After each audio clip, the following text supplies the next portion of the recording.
I'm not here to criticize anyone. I'm here to talk about why I'm running for president. I enjoyed this debate. How do you think you did on that stage tonight? How do you think you did on that stage tonight, Mayor? The top 10 Democratic presidential candidates took to the stage for the third debate of the race, this one in Houston Thursday night. Every time something good about Barack Obama comes up, he says, oh, I was there. That's me too. And then every time somebody questions part of the administration that we were both part of, he says, well, that was the president. I stand with Barack Obama all 8 years, good, bad, and indifferent. And one of the big differences between you and me, I never believed what Cheney and Bush said about Iraq. I voted against the war in Iraq.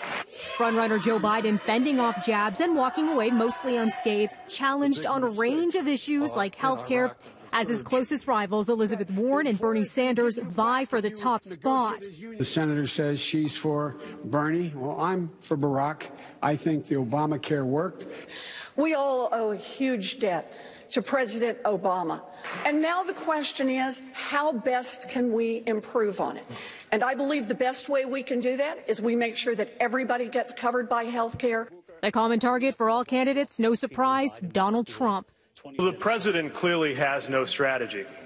You know, when I first got into this race, I remember President Trump scoffed and said he'd like to see me making a deal with Xi Jinping. I'd like to see him making a deal with Xi Jinping. Donald Trump's America First policy is actually an America isolated, an America alone policy. During the debate, Trump speaking at a Republican conference, insulting the frontrunners and using a name for Warren that's been widely criticized as racist. I hit Pocahontas way too early. I thought she was gone. She's emerged from the ashes.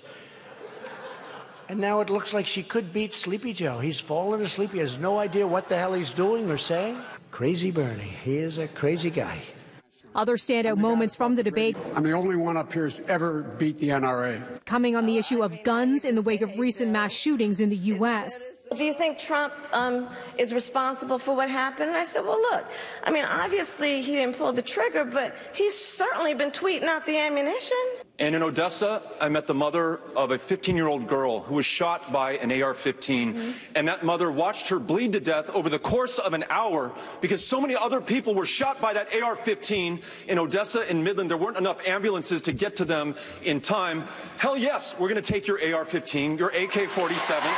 Those highlights from the ABC News debate. And now we're learning more about the next Democratic debate. We already knew when it was going to happen, October 15th. Now we know where. Westerville, Ohio. It'll be co-hosted by CNN and the New York Times.